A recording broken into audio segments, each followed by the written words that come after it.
आज हम एक ऐसी कहानी की बात करेंगे जो शायद बहुत से लोगों ने अपनी जिंदगी में देखी या महसूस की होगी। ये कहानी है वादों और हकीकत के बीच की खींचतान की।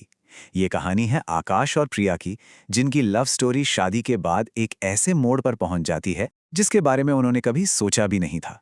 तो कहानी की शुरुआत होती है बिल्कुल फिल्मी अंदाज में। बड़े बड़े रोमांटिक डायलॉग्स, प्यार मोहब्बत की बातें। आकाश प्रिया के लिए कुछ भी कर गुजरने को तैयार था और उनका जो रिश्ता था ना, वो सपनों और वादों की एक मजबूत नींव पर खड़ा हुआ था। तो ये है कहानी का पहला हिस्सा, प्यार के वादे। ये वो दौर है जहां आकाश प्रिया के लिए एक ऐसी खूबसूरत दुनिया बनाता है जहां सब कुछ बिल्कुल परफेक्ट है, कोई दुख नहीं, कोई तकलीफ नहीं। आकाश ने तो साफ साफ कह दिया था, मैं अपने लिए पत्नी ढूंढ रहा हूं, कोई काम वाली नहीं। उसने प्रिया से वादा किया था कि उसके नाजुक हाथों को कभी कोई काम नहीं छुएगा, उसकी हर ख्वाहिश पूरी होगी। अब इन्हीं वादों ने, आप कह सकते हैं, उम्मीदों का एक पूरा महल खड़ा कर दिया था। और फिर आता है कहानी का दूसरा मोड़, एक नई हकीकत। शादी हुई, वो भी बड़ी धूमधाम से, और प्रिया आकाश के घर आ गई। बस यहीं से सपनों की दुनिया हकीकत की जमीन से टकराना शुरू हो जाती है। और यहां पर वादों और असलियत का फर्क शीशे की तरह साफ दिखने लगता है। एक तरफ वादा था कि तुम्हारे पैर कभी धूल को नहीं छुएंगे, पर दूसरी तरफ हकीकत ये थी कि उसकी भाभी निशा घर का सारा काम कर रही थी। एक तरफ हर ख्वाहिश पूरी करने की बात थी और दूसरी तरफ माँ रोज के काम की शिकायत कर रही थी। और तो और खुद आकाश को प्रिया से किचन में हेल्प मांगनी पड़ रही थी। अब प्रिया का जवाब भी बड़ा सीधा था। उसने साफ कह दिया, मैंने अपने मायके में ये सब कभी नहीं किया। और फिर उसने वो पत्ता खिला जो अक्सर ऐसे हालात में तुरुप का इक्का साबित होता है, घर छोड़कर जाने की धमकी। अब जाहिर है घर का माहौल धीरे धीरे बिगड़ने लगता है। आकाश बेचारा प्यार और वादों के बीच फंस गया था। वो छिप छिप कर प्रिया के हिस्से का काम करने लगा, लेकिन इससे हुआ क्या, उसकी भाभी निशा का गुस्सा और बढ़ गया। उसे लगने लगा कि वो इस घर की बहू नहीं बल्कि नई दुल्हन की नौकरानी बनकर रह गई है। तो इस प्रॉब्लम को सॉल्व करने के लिए क्या किया गया? परिवार ने सोचा, चलो एक काम वाली रख लेते हैं। लेकिन ये जो सल्यूशन था ना, इसने तो मानो आग में घी डालने का काम कर दिया।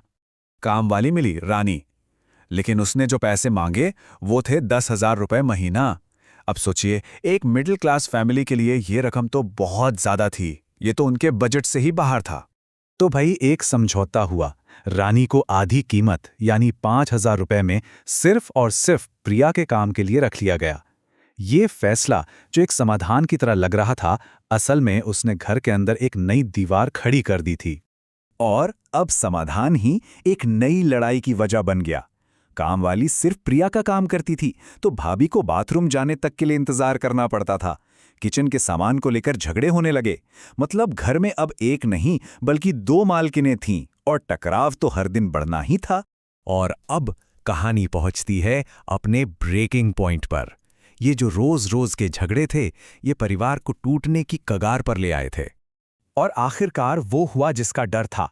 इतने साल से घर की जिम्मेदारी संभालने वाली भाभी निशा, उसके सब्र का बांध टूट गया। उसने अपने पति से दो टूक कह दिया, अगर तुम्हारी पत्नी को इतनी ही दिक्कतें हैं तो अलग हो जाओ, मुझे इस सब से दूर जाना है। अब सोचिए आकाश की हालत। एक तरफ बीवी से किए वादे, दूसरी तरफ परिवार की एकता। वो बीच में बुरी तरह फंस गया था। पर उसने एक फैसला लिया। उसने परिवार को बांटने से साफ इनकार कर दिया।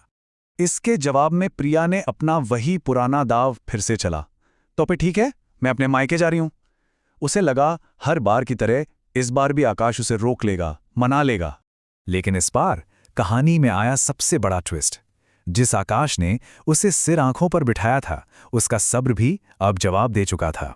उसने प्रिया की धमकी को हकीकत में बदलने का फैसला कर लिया और कह दिया, ठीक है चले जाओ। ये था कहानी का टर्निंग पॉइंट, एक निर्णायक मोड़। अब प्रिया के पास एक चॉइस थी, एक ऐसा फैसला जो उसकी पूरी जिंदगी बदलने वाला था। क्या वो अपने ईगो को चुनेगी या अपने घर को? और फिर प्रिया ने वो किया जिसकी उम्मीद शायद वहां खड़े किसी भी इंसान को नहीं थी। उसने कहा, नहीं, मैं कहीं नहीं जा रही, ये मेरा घर है और मैं अपना काम खुद करूंगी। ये सिर्फ एक वाक्य नहीं था, ये उसकी पूरी सोच में आया एक बहुत बड़ा बदलाव था। ये जो बदलाव था ना, ये एक पल में नहीं आया, इसके कुछ स्टेप्स थे। सबसे पहले उसने ससुराल को अपना घर माना। फिर उसने उसी भाभी से काम सीखने की बात की जिसके साथ उसका इतना झगड़ा था, और आखिर में उसने आकाश से मदद मांगकर अपनी शादी में सिर्फ रोमांस की नहीं बल्कि एक सच्ची पार्टनरशिप की भी शुरुआत की। तो आखिर में ये कहानी हमें एक बहुत गहरा सबक सिखाती है कि वक्त सब कुछ सिखा देता है, बस इंसान में सब्र होना चाहिए। ये कहानी हमें सोचने पर मजबूर करती है कि हमारे रिश्तों में वादों और उम्मीदों की क्या जगह है, और इससे भी ज़्यादा ज़रूरी, हम हकीकत के साथ तालमेल बिठाने के लिए खुद को कितना बदलने को तैयार हैं।